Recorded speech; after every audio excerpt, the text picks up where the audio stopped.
तेरा पाक रूह का मस्सा हमारे दरमियान है। आज ये मस्सा है खुदा हर एक जिंदगी में अजीब। हम कुछ नहीं कर सकते मगर तू सब कुछ कर सकता है। हालेलुया।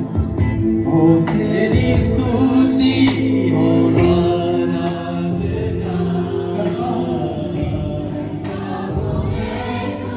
अगर आज आप परेशान हैं तो खुदा आपकी परेशानियों को दूर करेगा।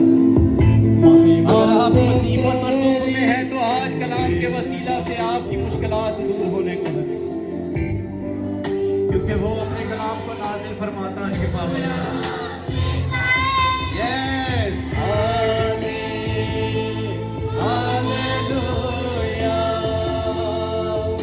अपने हाथों को आसमान की तरफ उठाकर